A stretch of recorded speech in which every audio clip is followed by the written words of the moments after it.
Welcome to Foxland Stories. Title: Murder Beneath the Neon, a 1937 Metro mystery. Episode 2: The Grim Scene.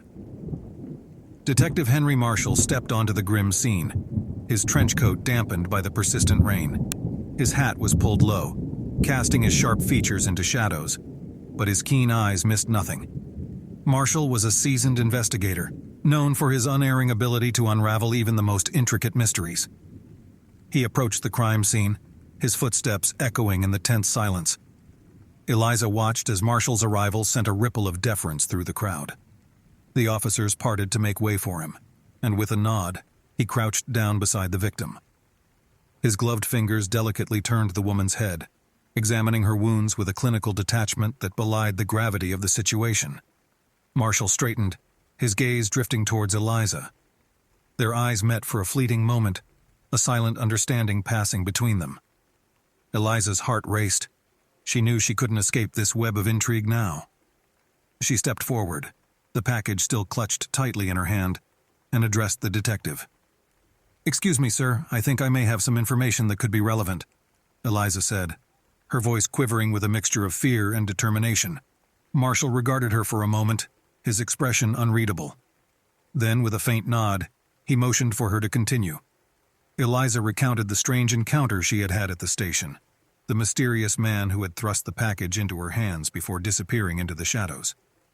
The detective listened intently, his eyes narrowing in contemplation. "Do you still have the package?" he asked. Eliza nodded and held it out to him.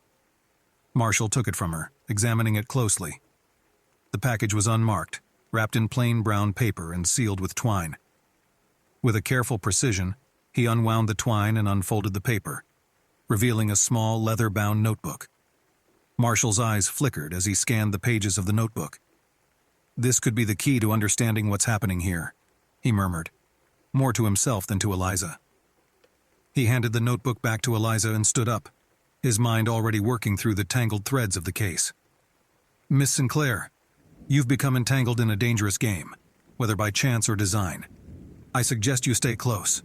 You may hold the answers we need." Eliza nodded, her heart pounding anew.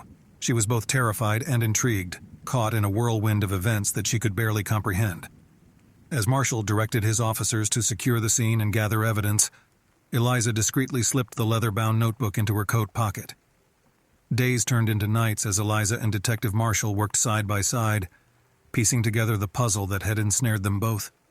The notebook proved to be a labyrinth of cryptic notes, coded messages and sketches that hinted at a larger conspiracy. Eliza's fingers danced over the pages, her musical sensibilities helping her recognize patterns and connections that eluded others. With each revelation, the shadowy figure of the mysterious man emerged more clearly. A spy entangled in a web of espionage, smuggling vital information through coded music and secret meetings. And the murder of the woman in the white coat appeared to be a tragic consequence of this tangled web. As the rain-soaked city yielded its secrets, Eliza found herself drawn deeper into a world of danger and intrigue.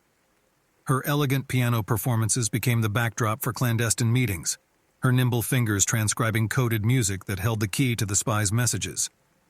The city's neon lights flickered like Morse code, illuminating a city that never truly slept. With each step they took, the threads of the mystery unraveled further, leading Eliza and Marshall closer to the heart of the conspiracy.